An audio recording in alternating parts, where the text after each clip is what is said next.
I look at it in terms of pints. That's measure it over time. What was a pint 2 years ago? What is it now? You'll see what inflation has done, and it never goes back. And I think that there's probably a few people that have fallen foul of never looking at their rents, and suddenly the market has jumped so dramatically.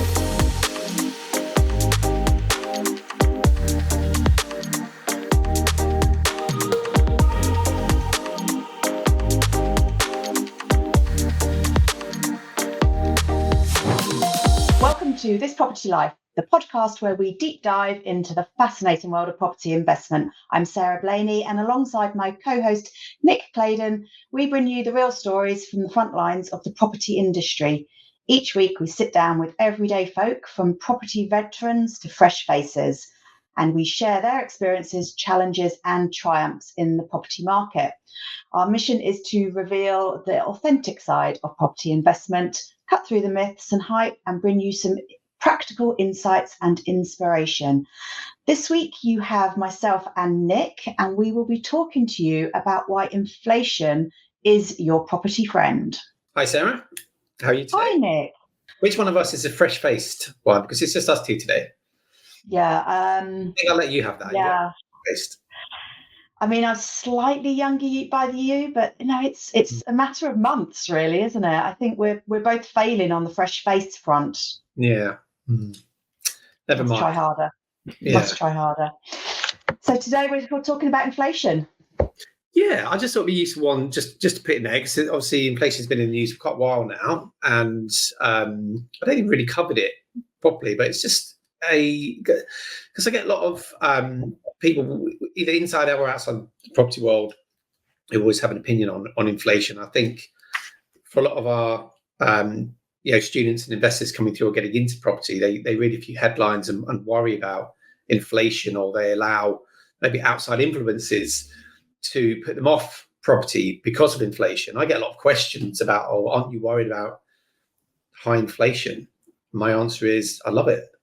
Basically, my entire business and life plan almost depends on it. And I think a lot of people are shocked when I say that. So I thought it'd be useful maybe just talk a bit about inflation and, maybe dispel some of the myths around it. I'm not an economist, I'll just put that out there right now. And this is purely inflation as it affects property investors. Yes. Because as an asset class, property and inflation actually do have a positive relationship, really, don't they? Absolutely, yeah. And so, I've kind of been really waiting for a bit of high inflation, welcomed it, love it. In fact, it might be a little bit of short-term pain, because when inflation goes up, interest rates generally go up.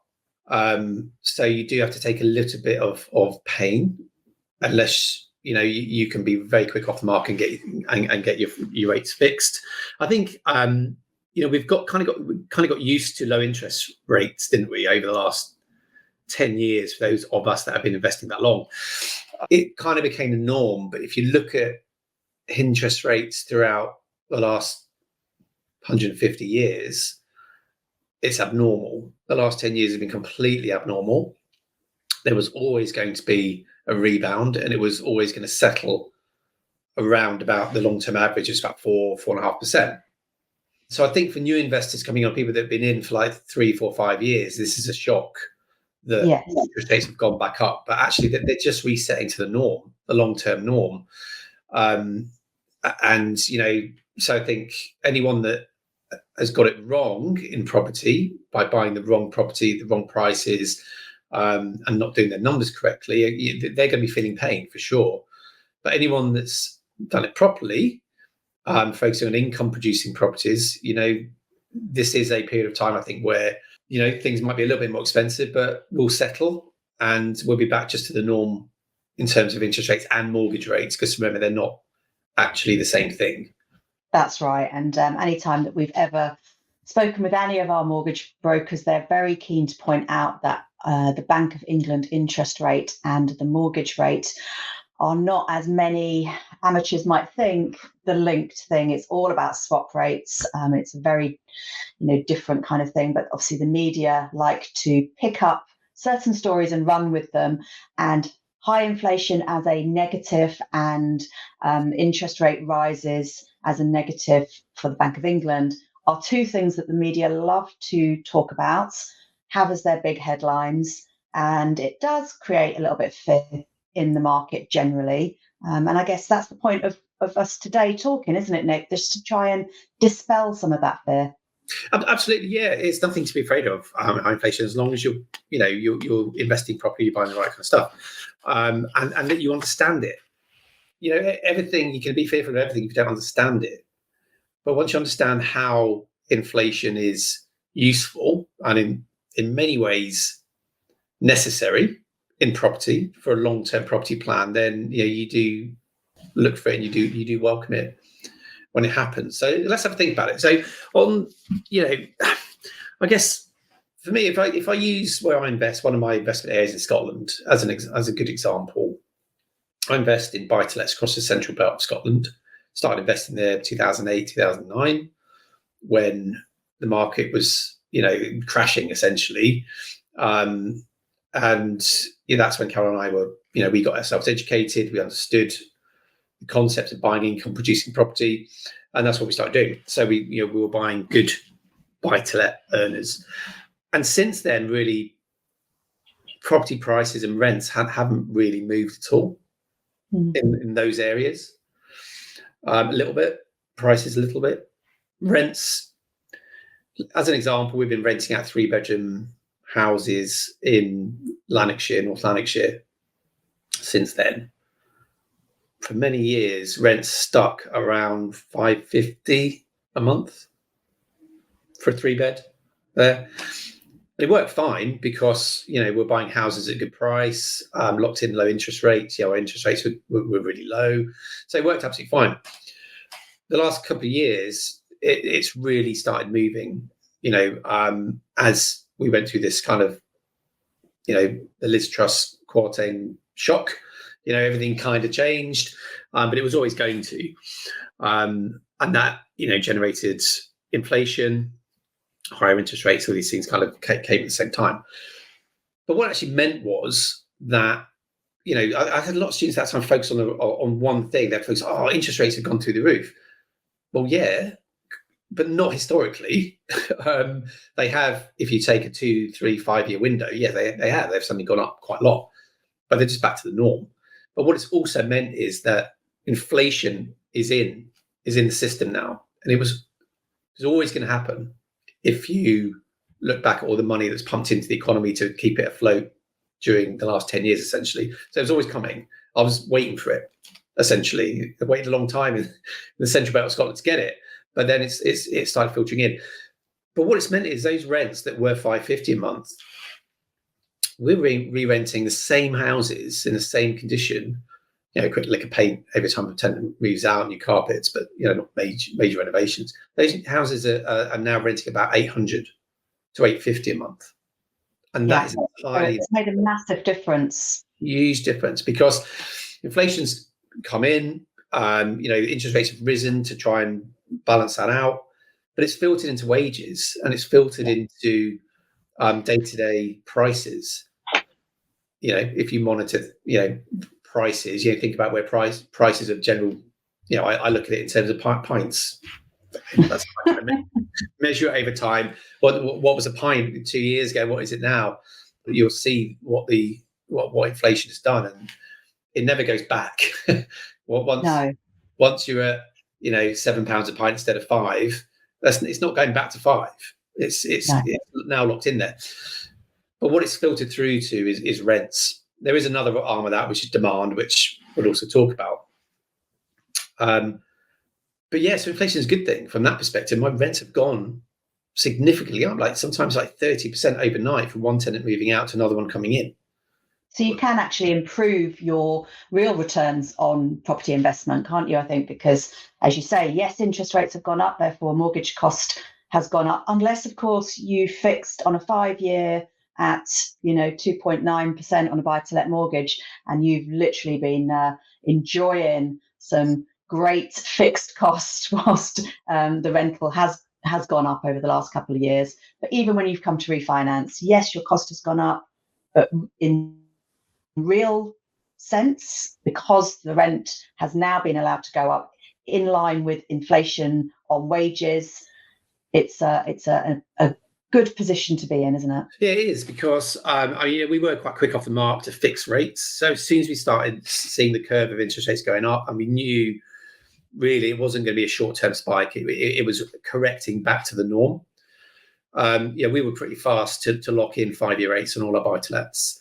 So, I think we've fixed somewhere between somewhere around about 3.5%. On our buy-to-lets. So we fixed those for 5 years, and then inflation has got to work on the rents. So actually our position is actually a lot stronger in terms of buy-to-lets now than it was when there was no inflation. And I guess not just rental values that go up, it's property values as well. Yeah, absolutely. And as I said, part of our Caroline and I's long-term vision for our property portfolio was inflation would create a lot of wealth for us. That was the plan right from the very beginning, because of the way that inflation and compounding works. So essentially, what we thought about when we started investing here was that and this is where using leverage is actually also really important. So let's say, for example, let's use very simple numbers. You buy a property at 100,000 and you take a 75% mortgage on it. So that 75% mortgage, you've locked in, you've got 25% equity in that. You've got 25 grand's worth of equity in that day one, right? 75% mortgage. Let's say let's just do the maths, right? So let's say your mortgage payment on that is 75,000 at, let's just say 4%, is like £250 a month, and you've got £75,000 mortgage on that property with £25,000 equity in it. Yeah, really simple numbers. Quick maths. So as I said, for best part of 10 years, those prices in Central Belt Scotland didn't really move for the kind of properties we were buying. It did for other things, but not for investment grade properties, what I would call it. But let's say now for the next 10 years, let's say that those prices start to rise because inflation's now in the system. Wages have gone up, which means that people can get bigger mortgages, which means that house prices, because of supply and demand, will start rising. That I think is fairly inevitable.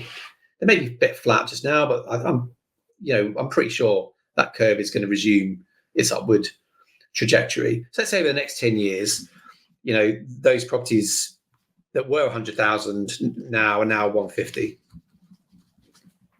Yeah. Mm-hmm.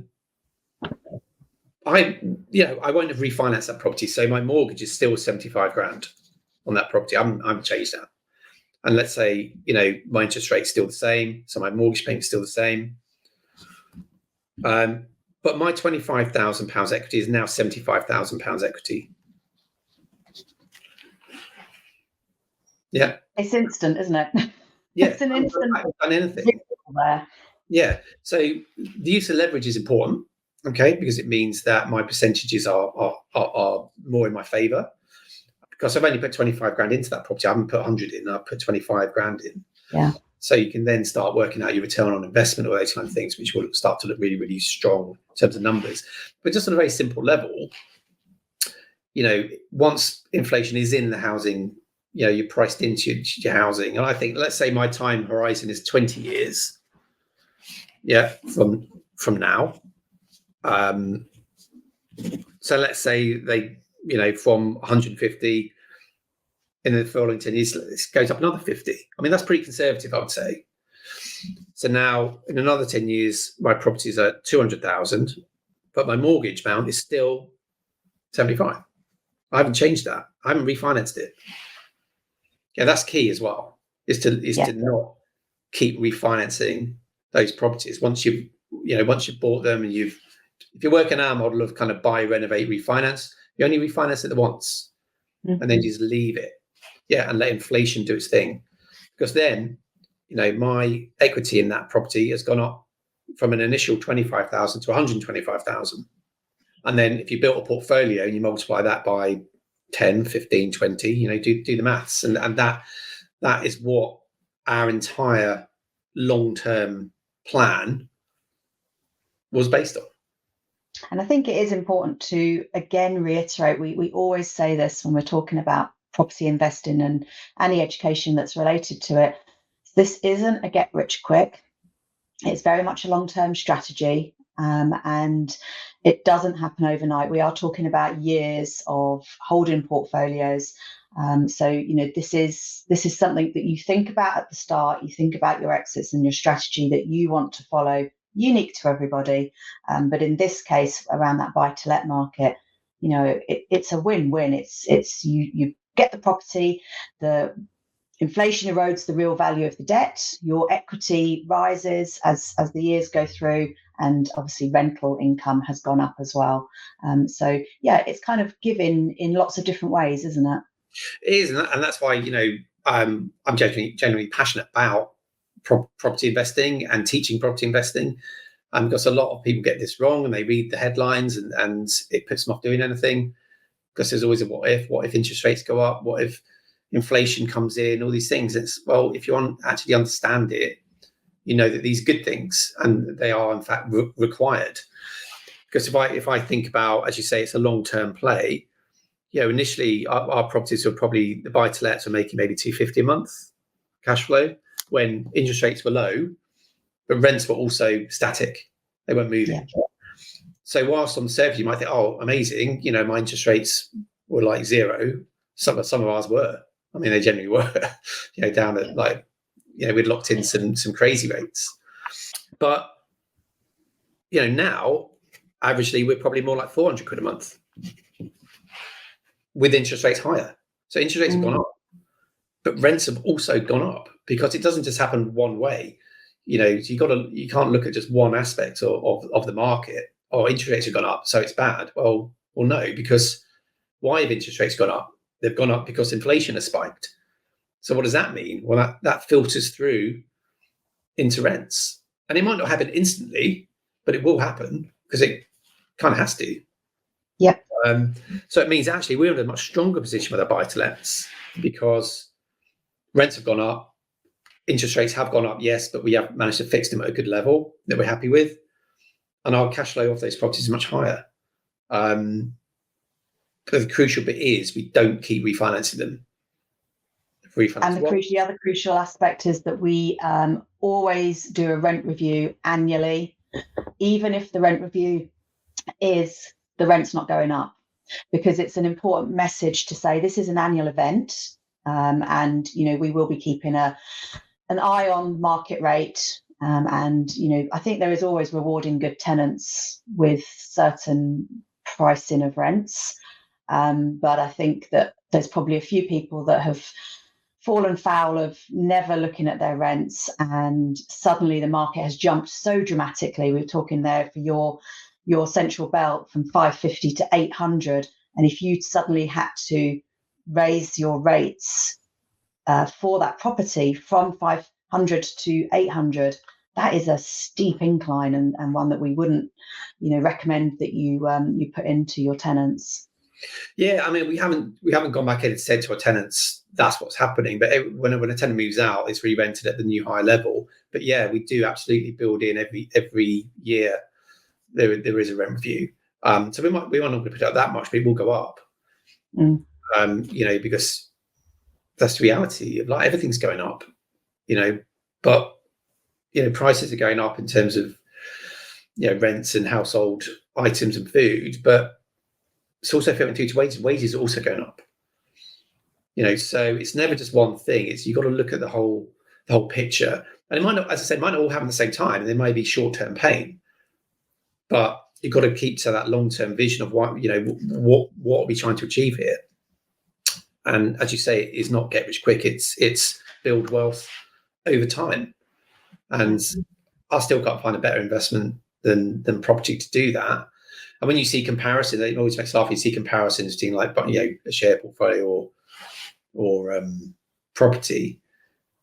But the key thing is you can use leverage when you buy property. You can't walk into your bank and say, can you lend me 75% against this portfolio of shares, please? Or they're going to laugh at you. But you can with property. And for me, that's the difference, is that when you use leverage and you build and you think about inflation on over a 10, 20-year period, I don't think there's anything that can beat it. And that's why we're passionate about it. That's why we teach it. Absolutely. So just a quick one today, wasn't it, around inflation? If we can sort of summarise the main points for people, don't be scared of inflation. There may be some short-term pain within that process, but from a property asset perspective, what it leads to is an increase in property values, along with general supply and demand factors, higher rental income through wage inflation. Make sure that you are talking to your broker all the time, understanding where the swap rates are and therefore where mortgage rates are, and try and get yourself onto some good fixed rates. I personally always do 5 years because I hate refinancing. And also that obviously inflation does erode the real value of debt. Absolutely, yeah. I haven't touched on rent controls and, you know, potential, you know, consequences of a changing government. That's maybe another episode, Sarah. I think we need to do a bit of an election podcast, look at everyone's housing policy, the ideas that each of the main parties have got and how that might affect the housing market. And maybe that's what we should do next time, Nick, talk about the election. Let's do that. Okay, so how can people find us, Sarah? We've got some news for anyone that's missed it.